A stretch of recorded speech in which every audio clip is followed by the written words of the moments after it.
I don't think there's been a time in my life when I haven't loved the music of Jean Ritchie. This was the music that lifted me and influenced me when I was a very young child, and I don't think it's an accident that my first instrument was the auto harp and my second instrument was the dulcimer. A big part of that is Jean Ritchie's influence. Farewell, farewell, you won't till now, I must leave you for a while.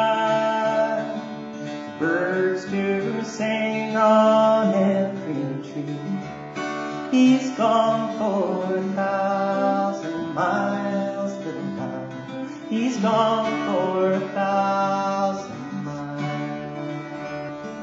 Nobody, I think, has been more important to the folk revival than Jean.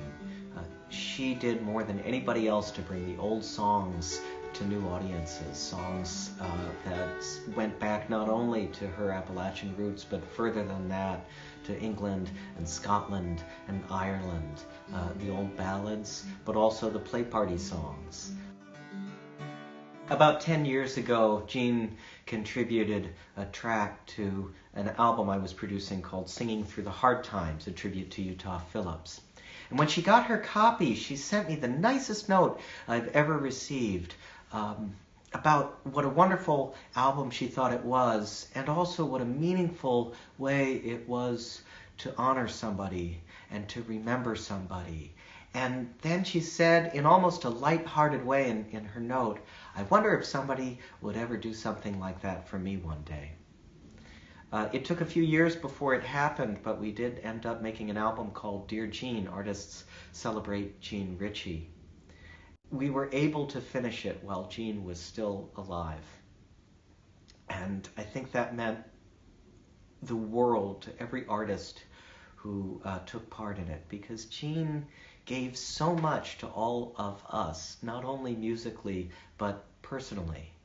Jean was always encouraging to young musicians and to new musicians. She was like that with me, and she was like that with many other people. But there are a few musicians that she took a very special interest in, who became true protégés. And I think without a doubt one of those people is Susie Glaze.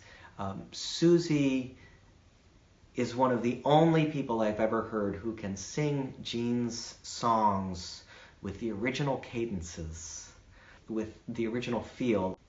So it's a real privilege to be touring with Susie. When we did our stage show, Singing the Moon Up, I had the opportunity to learn upwards of about 30 songs of Jean's, whether they were play party or they were ballads or her original writing. And the absolute favorite of mine, if there could be a favorite, was her original song, West Virginia Mine Disaster. I was able to perform that on the album Dear Jean, and it's something that I am going to always remember as one of the highest honors of my career. Say, did you see him going? It was early this morning. He passed all your houses on the way to the call. He was tall, he was slender, and his dark eyes so tender. His occupation was mining, West Virginia his home.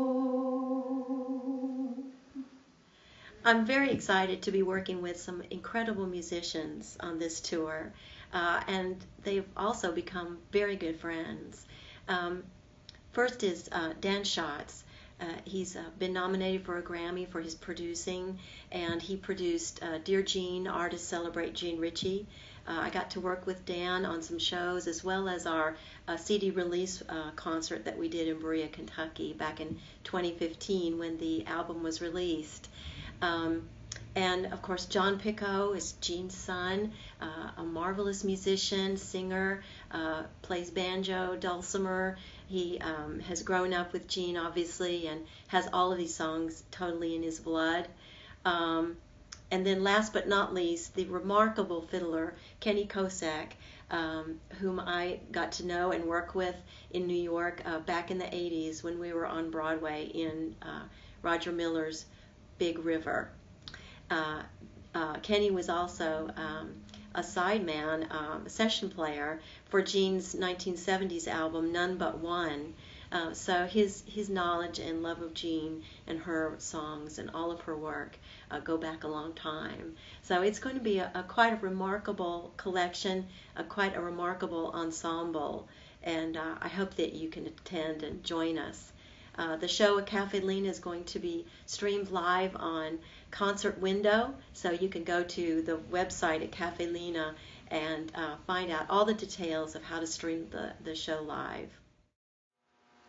When I was growing up, there was always music in our home, whether we made a conscious decision to sit down and sing, or whether someone would just start a song and we'd all join in. And that's how I learned most of the songs, the family songs that I know. What I love most about performing is to make the audience a part of that connection, to pass the songs along to them as I learned them. And I know that they're not going to have the repetition factor, but maybe they'll be exposed to something they hadn't heard before and go out and find it and make an effort to learn it and to preserve it and pass it on to others. I'm really looking forward to making music with Susie, Dan, and Kenny. It's a great opportunity to get together and with some fine musicians and do music that we all really care about. We've all performed in different combinations, and once all four of us together, but that was really in a large, more informal setting with a lot of other people involved. So this will be the first time that we really have been together as a more cohesive group. And I know something very special will come out of that situation. I heard Mom being interviewed once, and the interviewer asked her whether it bothered her if that folk music seems to come in and out of popularity on a large scale. And she sort of smiled and thought about it, and she said, well, you know, the music is like a river, and it's always there, and it's always flowing. And sometimes people come down to the river, and sometimes they don't. And I'm hoping that if you're in the Saratoga area, you'll come on down to the river and join us for some music. And actually, if you're not in the Saratoga area, Caffe Lena does a wonderful job of streaming all their events on the net, so you can come join us that way. And I guess if you can't come to the river, you can come to the stream. Oh, I'm sorry.